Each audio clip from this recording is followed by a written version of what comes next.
All right, ready to dive in. Today we're looking at a word you might think you know, obtuse, but I think you'll find there's more to it than meets the eye. Definitely. It's a word with some surprising depth. We've got definitions, an article about nuance in communication, and even a clip from the Shawshank Redemption. Oh, and a word puzzle, too. Should be fun. By the end, you'll not only understand obtuse, but also see how it connects to things like critical thinking and even classic film analysis. Sound good? Let's do it. So before we jump into obtuse itself, let's talk about this article by Graham Richards. Okay, yeah. It's about nuance in communication, and he makes this really interesting point about how important it is to pay attention to those little cues, tone of voice, body language, all that, because they can totally change how we interpret a message. Right, it's like being a detective, picking up on all the subtle clues. Exactly. Like he gives this example where he totally misjudged a friend's frustration as a personal attack, just because he wasn't paying attention to the hesitation and stress behind their words. Yeah, I can see how that would happen. It's easy to focus on the words themselves and miss the bigger picture. It happens to the best of us. Have you ever had an experience like that where you missed those subtle cues and it caused a total communication breakdown? I know I have. Oh, for sure. It's like you're suddenly speaking different languages. Totally. All right, so keeping that in mind, the importance of nuance and all that, let's finally turn our attention to obtuse. All right, time for the dictionaries. What have we got? Well, Wiktionary and Merriam-Webster both seem to agree that obtuse has two main meanings. Okay. First, there's the geometric definition. An angle greater than 90 degrees, but less than 180. Right, like the angle of a reclining chair. That's the easy one. Yeah, then we get into the figurative definition, and that's where things get interesting. Tell me more. Merriam-Webster defines it as not able to think clearly or understand what is obvious. So not just not getting it, but not getting it when it's really obvious. Ouch. Exactly. It implies a certain dullness, a lack of sharpness. And it can even go a step further to suggest a deliberate refusal to acknowledge something. Ooh, so it's not just about lacking intelligence, but also potentially about being willfully ignorant. Right. It's like someone is choosing to be oblivious even when the truth is staring them in the face. That adds a whole other layer to the word. Are there any examples in the dictionaries that really highlight that? Oh, yeah, there are a few. Merriam-Webster gives the example. They were too obtuse to take a hint. Classic. Some people just need things spelled out for them. And then there's this one. The text is poorly written and downright obtuse. Wow, that's harsh criticism. Poor writer. It really shows how obtuse carries the sense of frustration. Yeah, like the speaker is exasperated with someone's inability or unwillingness to understand something. Exactly. And what's interesting is how both the geometric and figurative definitions kind of relate to this idea of something not being sharp or pointed. Oh, I see what you mean. Like in the geometric sense, obtuse describes an angle that's wider and less pointed, and in the figurative sense, it describes a mind that's less sharp, less able to grasp subtle points. Exactly. There's a connection there. Okay, so we've got obtuse, meaning a bit slow on the uptake, and obtuse implying deliberate avoidance of the obvious. Now, you mentioned a Shawshank Redemption clip. Let's see this word in action. Yes. This is a great example. Remember Tommy, the young inmate who has that crucial information that could clear Andy? Oh, yeah, and the warden was not happy about that at all. Not one bit. It's totally threatened his whole world. So that's when he uses the word obtuse. Exactly. Right? Let's listen to the clip. Hit it. How can you be so what did you call me? Obtuse. Is it deliberate? You can practically hear the anger in his voice. Why do you think he chose that word? I think it's deeper than just calling Tommy naive. Remember those shades of meaning we talked about?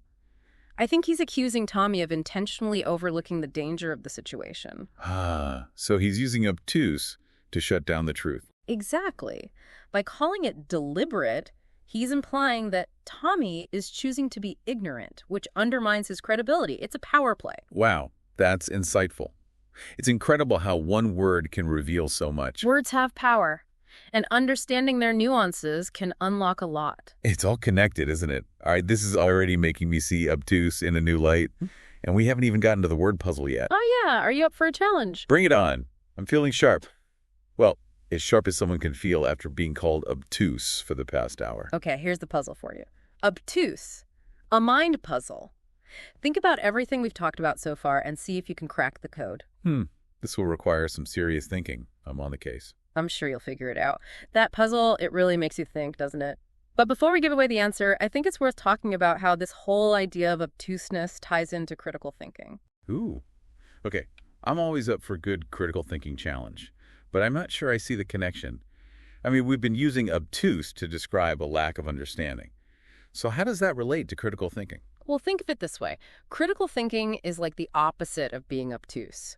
It's about really engaging with information, questioning assumptions, and looking for those hidden layers of meaning that someone who's being obtuse might totally miss. I see what you mean. So being obtuse might mean taking things at face value or even ignoring the obvious, but critical thinking is about digging deeper, challenging those easy answers. Exactly. And it's fascinating how that scene from the Shawshank Redemption shows us this contrast so well.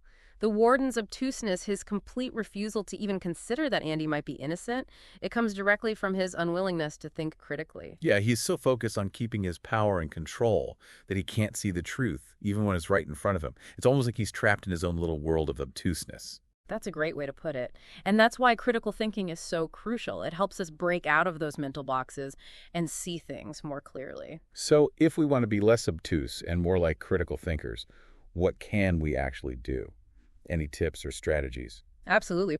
One of the simplest yet most powerful tools is asking why. Yeah, why? It seems so basic, but it can really unlock so much. Right.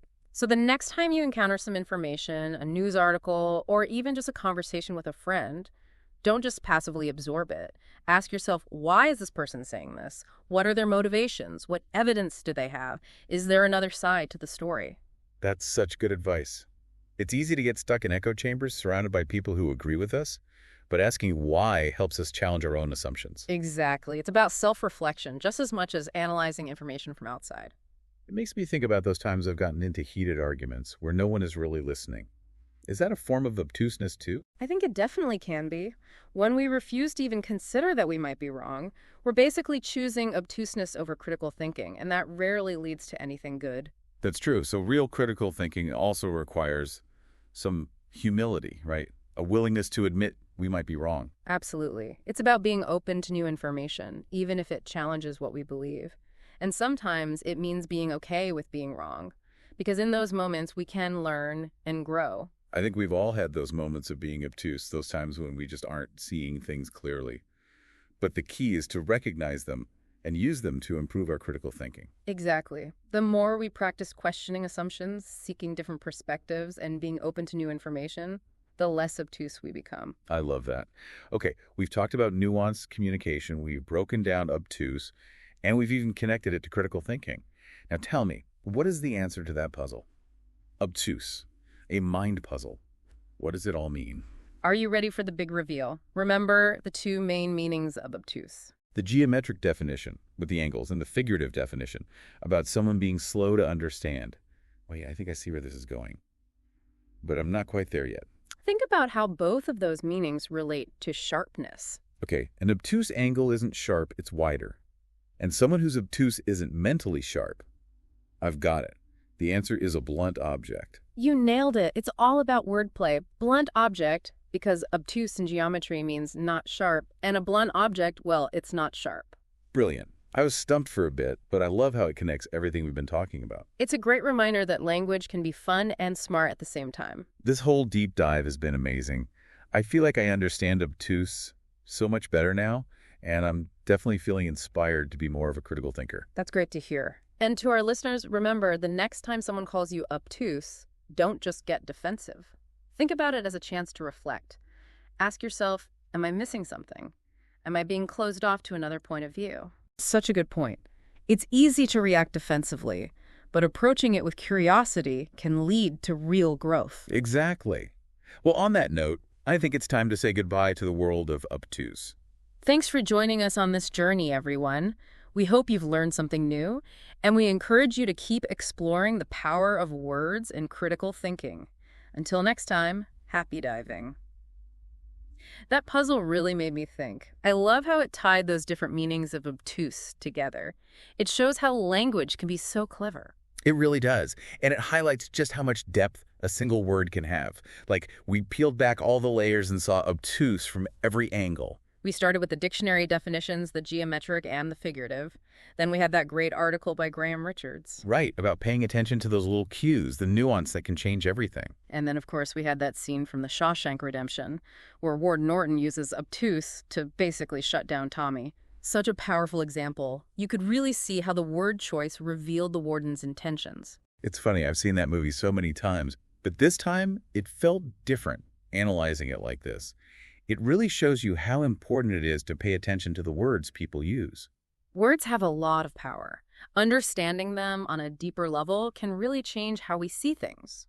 I think our discussion about obtuse also showed us the importance of critical thinking. Being able to question things, see different perspectives, and not settle for simple answers. Exactly. It's the opposite of being passive or just blindly accepting things. It's like critical thinking is a tool that helps us cut through all the confusion and see things clearly. I like that analogy. And remember, critical thinking is something you can develop over time. Keep asking why, challenge your own beliefs, and be open to new information, even if it makes you a little uncomfortable. That's great advice. This whole deep dive has been so eye-opening. I feel like I've learned so much about how to navigate the world and see things with more clarity. That's fantastic. And to our listeners, we hope you've enjoyed this journey with us. We encourage you to keep exploring the power of words and the importance of critical thinking. Remember, there's always more to discover. So true. Thanks for joining us, everyone, and until next time, happy diving.